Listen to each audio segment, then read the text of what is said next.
समस्तंको नमस्कार praise the Lord. मु आशा करुच्ची आपण माने भलरे थिबे।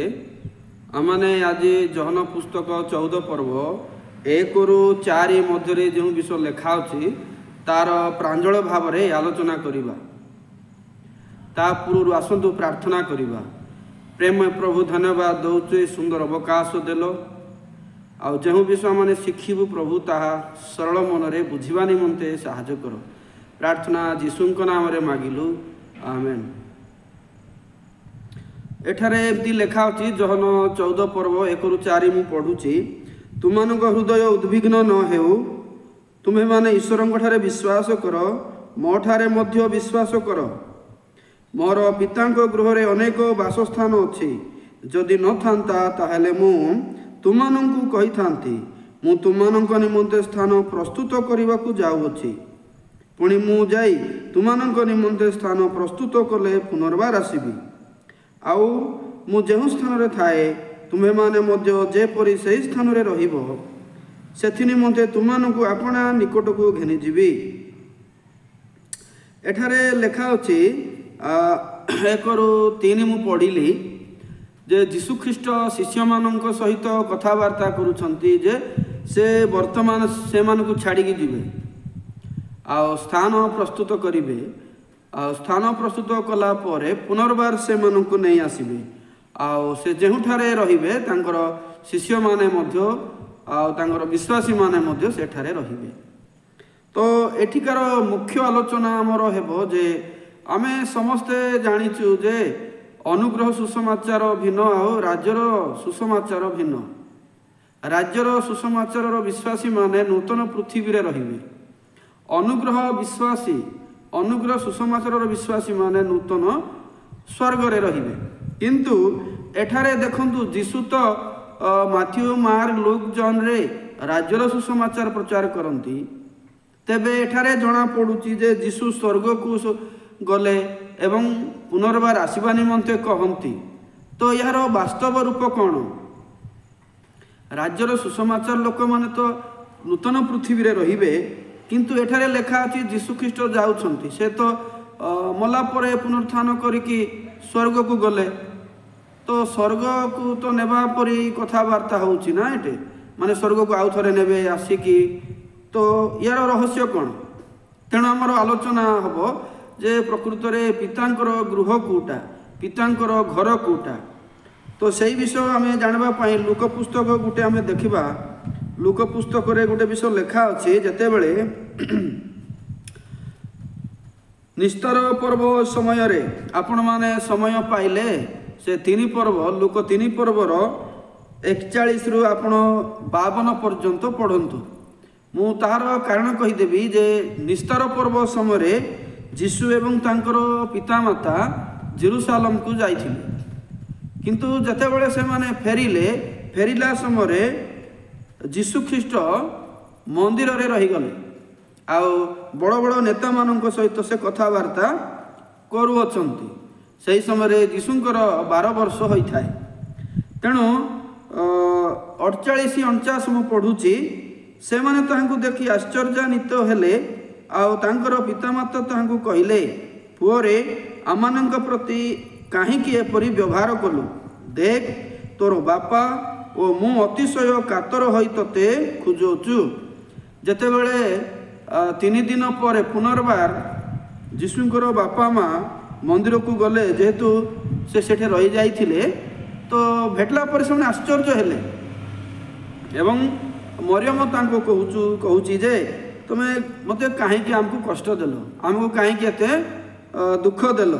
तोर बापा मु केते कातर होइके खुजुचु। सही समय रे जीशुंकर उत्तर देखंतु 49 रे सेतिरे से माननकु कहिले, काहेकि तुमे माने मते खोजुथिलो? काहेकि तुमे माने मते खोजुथिलो?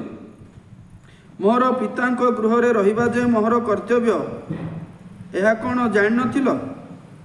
मोर पितांक गृह रे रहिबा मोर जे कर्तव्य, एहा जानि नथिलो? आपण माने चिंता करंतु, एटे प्रांजल भाव रे लेखा अछि जे जीशु कहउछंती मोर पितांक गृह रे मते रहिबा पड़ो। एठारे तो जीशु जेरूसालेम रे अछंती, तो पिता गृह रहिबार अर्थ कौन तेणु आम आलोचना करुचु पितांकर गृह एठारे होची जेरुसालेम तेणु जेरुसालेम रे रहिबा विषय से पितांकर गृह बोली कहती आ माथ्यू 21 पर्व में आपण माने जतले देखिबे जतले यीशु मंदिर को जाउछंती आ कर आदायकारी व्यापारी मानक समस्त को बाहर करिछंती सेही समय कहले मोहर पितांकर गृह तुमे दस्यु मानकर घर करिअछ तेणु मोटामोटी कहबाकू गले पितांकर घर होची जेरुसालेम तो जदि जेरुसालेम तो जेरुसालेम सेते बेले पृथ्वी रे थिला एई जो लेखा अछि जेरुसालेम जो पृथ्वी रे थिला तेणु जहन 14 पर्व रे यीशु कहउछंती पितांकर घर रे अनेक वासस्थान अछि पितांकर गृह रे अनेक वासस्थान अछि आ मु जाउची गला परे नहीं आसीबी टिके चिंता करंतु जेरुसालेम को से पितांकर घर बोली कहंती आउ से जीवा पई कहंती आउ स्थान प्रस्तुत कला परे आसीबी बोली कहंती अच्छा यीशु ख्रीष्ट मला परे पुनरुत्थान हला परे एई जो पृथ्वी रे जो जेरुसालेम थिला सेठी की गले कि नहीं ते स्वर्गाहन कले तेबे को जेरुसालेम विषय रे कथावार्ता करूछंती तेणु बाइबल रे जदि देखिबो बाइबल रे प्रांजल भाव रे लेखा अछि ए जो पृथ्वी रे जो जेरुसालेम अछि एटा प्रकृत रे परिवर्तित हेबो एई जेरुसालेम होउछि ओरिजिनल जेरुसालेम रो छाई अर्थात स्वर्ग रे गोटे जेरुसालेम अछि तेणु बाइबल कहे जे आगामी दिन रे एई जगत बा पृथ्वी नूतन हेबा सहित स्वर्ग नूतन हेबा सहित नूतन पृथ्वी नूतन स्वर्ग जेरुसालेम मध्य हेबो नूतन स्वर्ग नूतन पृथ्वी सहित नूतन जेरुसालेम मध्य हेबो तेणु एई नूतन जेरुसालेम कोटा आउ 12 वर्ष समय यीशु जो जेरुसालेम रे अछि ताहा कोटा तेणु पृथ्वी रे जो जेरुसालेम अछि जो समय 12 वर्ष समय यीशु जाइथिले से जेरुसालेम प्रकृत रे चेंज हेबो परिवर्तित हेबो किंतु ये होछि प्रकृत जेरुसालेम रो छाई जाके स्वर्ग रे अछि तेणु बाइबल रे जदि देखिबो आमे टिके पढ़िबा जिसाय पुस्तक 50 रो सेटा मध्ये क्लियरली लेखा अछि जे यीशु ख्रीष्ट आसीबा पूर्वे बा यीशु ख्रीष्टंकर आसीबा पूर्वे बहुत घटना वर्णना करा जायछि जेरुसालेम विषय मध्ये देखंतु मु 50 टिके देखुछि सदा प्रभु एई कथा कहंती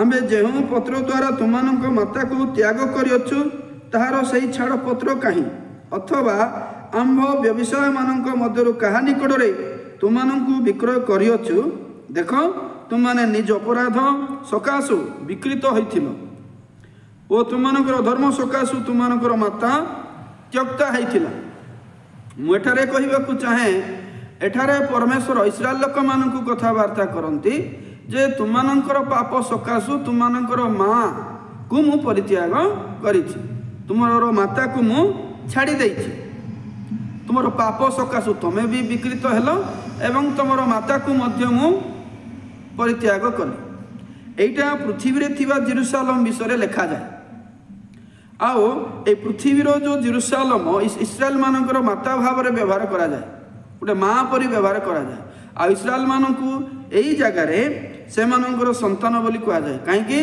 इस्राएल लोक माने जेरुसालेम रे ही अनेक पर्व पर्वाणी पूजा करने सहित से ईश्वर उपस्थिति पाते तेणु जेरुसालेम होउची एइटा इस्राएल मानकर माँ आ पृथ्वी थिबा जेरुसालेम आ एई जेरुसालेम को यीशु ख्रीष्ट पितांकर गृह मध्य कहंती जेरुसालेम को पितांकर गृह भी कहुई एवं पितांकर स्त्री भाव में वर्णना कराई आउ गोटे आपण मैंने जानी मन रखु जेरुसालेम को आउ गोटे भाषा जदि कह सियन बोली कहुए जेरुसालेम अन्य ना सियन बोली आपण मैंने पाइबे से जिसाय 49:14 जदि देखिए मात्र सियन कहला सदा प्रभु मते त्याग करिसंती प्रभु मते पासरी अछंती सियन कहूँ कि प्रभु मते पासरी प्रभु मते छाड़ी तेणु सियन एठारे जोटा लिखा अच्छे यहीटा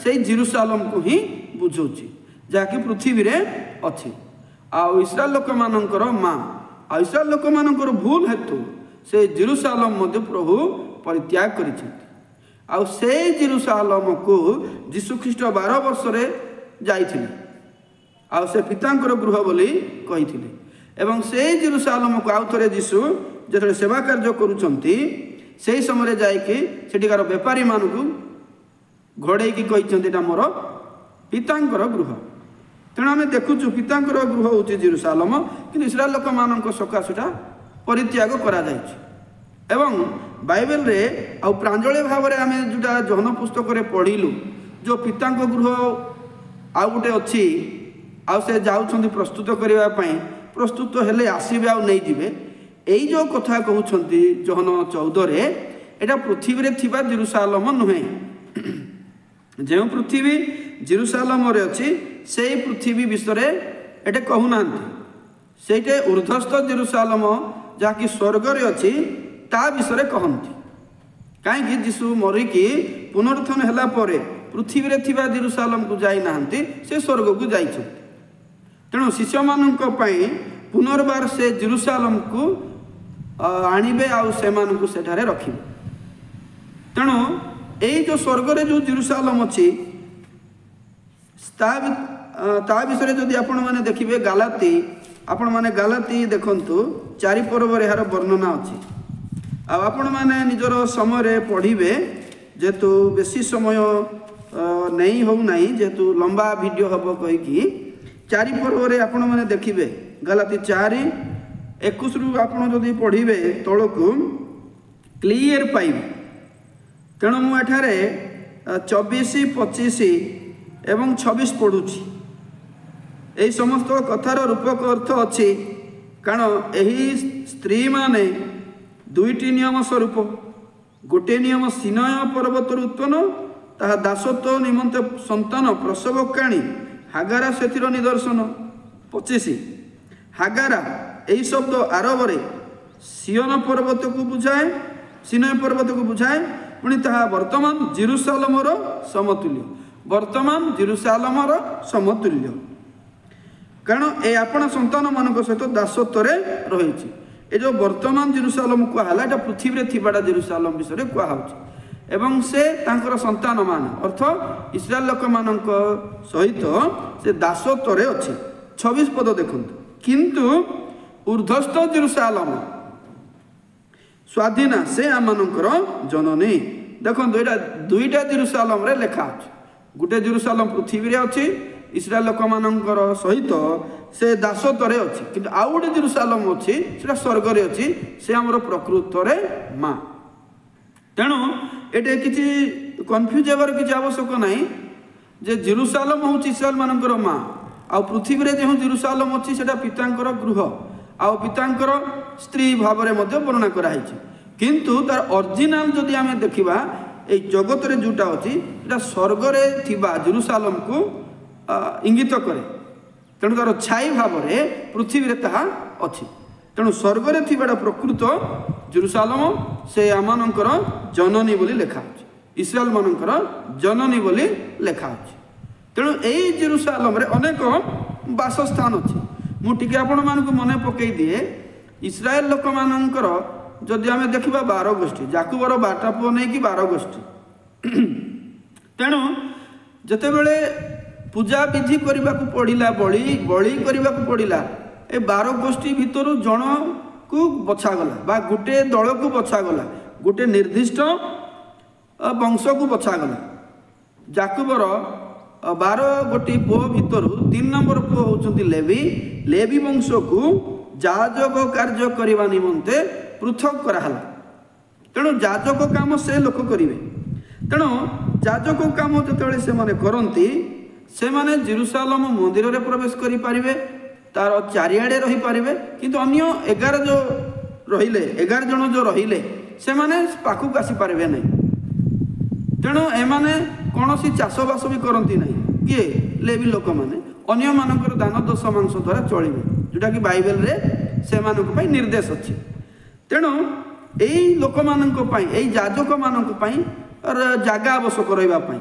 ତେଣୁ ସେମାନଙ୍କର ପାଖରେ ଅନେକ ବାସସ୍ଥାନ ବା ବଖରା ଗୁଡ଼ାକ ଅଛି।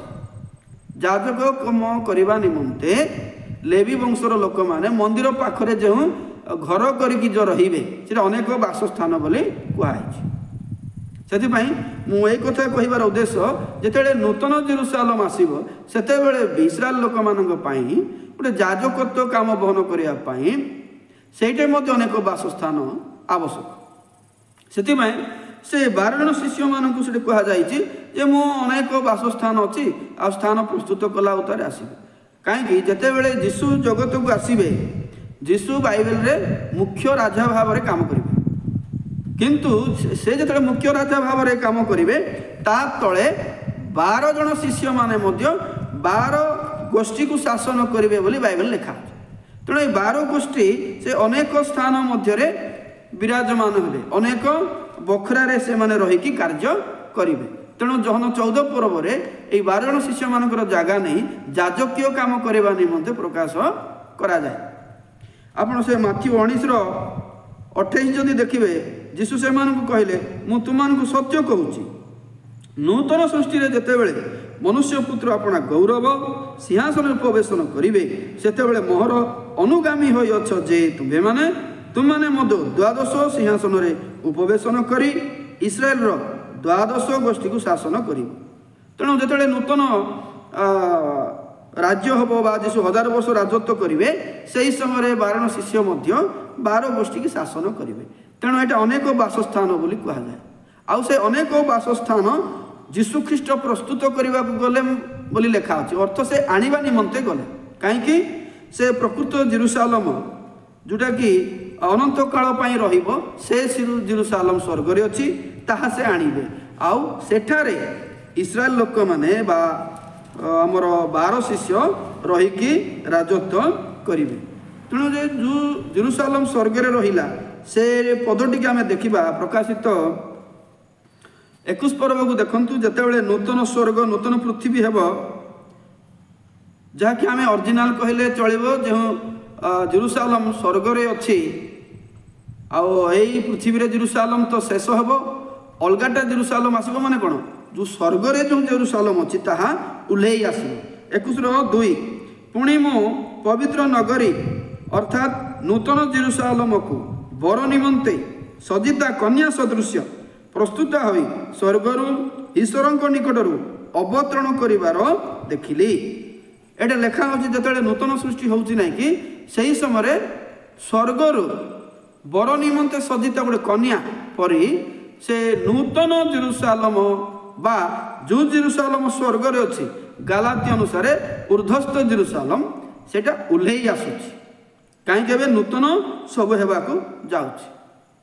ତେଣୁ ଏଠାରେ ଯେଉଁ ଓହ୍ଲେଇ ଆସୁଛି ବର ନିମନ୍ତେ, ତାହା ହେଉଛି ନୂତନ ଜେରୁସାଲେମ ବା ଯେଉଁଟା ଉର୍ଦ୍ଧ୍ୱସ୍ଥ ଜେରୁସାଲେମ ଇସ୍ରାଏଲ ମାନଙ୍କର ଅନନ୍ତକାଳୀନ ମା ଭାବରେ ସେମାନଙ୍କୁ କଢ଼େଇ ନେବ। ସେଥିପାଇଁ ମୁଁ ଆଶା କରୁଛି ଆପଣମାନେ ଯୋହନ 14 ପର୍ବର କାହାଣୀ ପ୍ରାଞ୍ଜଳରେ ବୁଝିଲେ, ଆଉ ଯେତେବେଳେ 21 ପର୍ବକୁ ଆସିଲେ ଆମେ ପ୍ରକାଶିତକୁ, ସେଇ ବିଷୟକୁ ସେ ପ୍ରକାଶ କରନ୍ତି ଯେତେବେଳେ ସେ ଆସିବେ ଆଉ ସେମାନଙ୍କୁ ସେଠାରେ ରଖିବେ। ଆଉ ନୂତନ ପୃଥିବୀ ଯେତେବେଳେ ହେବ, ନୂତନ ସ୍ୱର୍ଗ ଯେତେବେଳେ ହେବ, ଏଇଟା ପୃଥିବୀରେ ସ୍ଥାପନ ହେବ। ଯେହେତୁ ଜେରୁସାଲେମ ପୃଥିବୀରେ ସ୍ଥାପନ ହୋଇଥିଲା, ଆଉ ପ୍ରଥମ ପୃଥିବୀ ପ୍ରଥମ ଜେରୁସାଲେମ ଗଲା, ନୂତନ ପୃଥିବୀ ନୂତନ ଜେରୁସାଲେମ ଆସିଲା ଏବଂ ପୃଥିବୀରେ ଏହା ସ୍ଥାପିତ ହେଲା। ତେଣୁ ଏଠି ଦ୍ୱନ୍ଦ୍ୱ ପଡ଼ିବାର କିଛି ଆବଶ୍ୟକ ନାହିଁ ଯେ ରାଜ୍ୟର ସୁସମାଚାର ଲୋକ ସ୍ୱର୍ଗ ଯିବେ ବୋଲି ଭାବନ୍ତୁ ନାହିଁ, କିନ୍ତୁ ସେ ଯାଇଛନ୍ତି ଆଉ ପ୍ରକାଶିତ 21 ପର୍ବରେ ସେଟା ଆସିବ। ଆଉ ସବୁ ଇସ୍ରାଏଲ ଲୋକମାନେ, ରାଜ୍ୟର ସୁସମାଚାର ଲୋକମାନେ ସେଇଠି ରହିବେ, କିନ୍ତୁ ଅନୁଗ୍ରହ ସୁସମାଚାର ଲୋକମାନେ ଚିରକାଳ ପାଇଁ ସ୍ୱର୍ଗରେ ବାସ କରିବେ। ତେଣୁ ମୁଁ ଆଶା କରୁଛି ଆଜିର ଆଲୋଚନାରେ ଆପଣମାନେ ବେଶୀ ମୂଲ୍ୟବାନ ବିଷୟ ପାଇଲେ, ଆଉ ପ୍ରକୃତରେ ଜେରୁସାଲେମ ଆଉ ନୂତନ ଜେରୁସାଲେମ ଆଉ ପିତାଙ୍କର ଘର କ'ଣ ଆପଣ ବୁଝିଥିବେ। ଯଦି ଆପଣ ବୁଝିଛନ୍ତି ତେବେ ମୋତେ କମେଣ୍ଟ କରନ୍ତୁ, କିଛି କୁହନ୍ତୁ। ନୂଆରେ ଶୁଣୁଥିଲେ ସବସ୍କ୍ରାଇବ୍ କରିକି ଅନେକ ଏ ପ୍ରକାର ଭିଡ଼ିଓ ପାଇବା ପାଇଁ ଆପଣମାନେ ଆଗ୍ରହ ପ୍ରକାଶ କରନ୍ତୁ। ଆଜି ପାଇଁ ଏତିକି କହିବି। ସମସ୍ତଙ୍କୁ ନମସ୍କାର। ପ୍ରେଜ୍ ଦ ଲର୍ଡ ରହୁଛି।